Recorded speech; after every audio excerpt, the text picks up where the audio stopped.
મિત્રો તમારું સ્વાગત છે નવા એક જોરદાર YouTube વિડીયોમાં અને એક બહુ જોરદાર એક્સપ્લોર વિડીયો તમારા માટે લઈને આવી ગયો છું. મારી પાછળ જે છે તમે જોઈ શકો છો કે જૂનવાણી એક આર્કિટેક્ટ એક બિલ્ડિંગ જે છે ને એ આખું એક્સપ્લોર કરીને દેખાડવાનું છું કે આ બિલ્ડિંગમાં શું શું આવેલું છે. સૌથી પહેલાં તમને થોડીક એને હાઇલાઇટ આપી દઉં. આ છે ને આપણા જામ સાહેબ દ્વારા એના સમયમાં બંધાવવામાં આવેલી એક જગ્યા છે ટંકાર તાલુકાનું આમપર ગામ. એ જગ્યાએ તળાવના કાંઠે આ બંગલો બનેલો છે. 2 ફ્લોરનો બંગલો છે, 2 માળનો.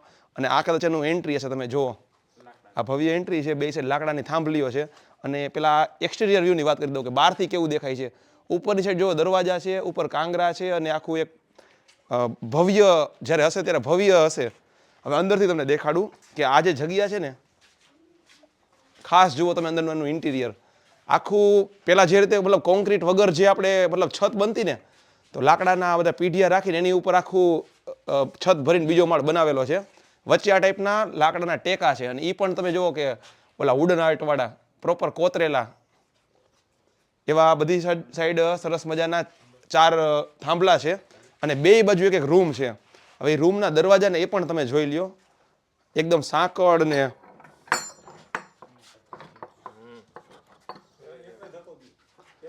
નાની અંદર પડી ગયેલું છે એ વાત દઈ છે. એવી જ રીતના તમે 2 બાજુ જોઈ લો, 2 બાજુ નાની નાની બારી છે. અને હવે તમને આ જગ્યાનું મેઇન વ્યૂ દેખાડું અને પછી કહું કે આ જગ્યાનો ઉપયોગ શું હતો અને કેવી રીતના હતું.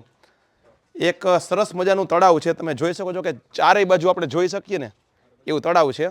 અને એના એક્ઝેક્ટ કાંઠે આપણી આ જગ્યા આવેલી છે. જામ સાહેબ દ્વારા જગ્યા બનાવવામાં આવી હતી અને ઘણી વર્ષો જૂની છે. એવું કહેવાય છે કે જ્યારે વહીવટી કામથી જ્યારે જામ સાહેબ જ્યારે અહીં આવતા હશે ને, ત્યારે એને હવા ખાવા માટેનું અને એને કહેવાય ને અહીંયા આરામ કરવા માટેની આ જગ્યા હશે. એકદમ તળાવના કાંઠે પાણીને ઠંડો પવન આવતો હોય અને આ જગ્યાએ મને લાગે આરામ કરતા હશે.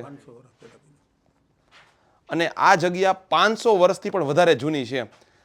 સમયાંતરેમાં નાના મોટા ફેરફાર થતા આવતા રહ્યા હોય, પણ હજી એની ઓરિજિનાલિટી તમે જોઈ શકો છો કે એવી જ ને એવી છે. ખાસ તમે પણ જો ટંકાર તાલુકામાં આવો અને આમરણ ગામ છે, દવલસા પીર, હજરત દવલસા પીરની જગ્યા કહેવાય, એના કાંઠે જ આ જગ્યા આવેલી છે. તો ખાસ અહીંયા વિઝિટ કરજો. નજીકમાં જ એક સરસ મજાનું 500 વર્ષથી વધારે જૂનું રાયણનું ઝાડ પણ છે, એ પણ જોવાનો મોકો મળશે. અને તમે ગૂગલમાં એને આમરણ સર્ચ કરીને અહીંયા પહોંચી શકો છો.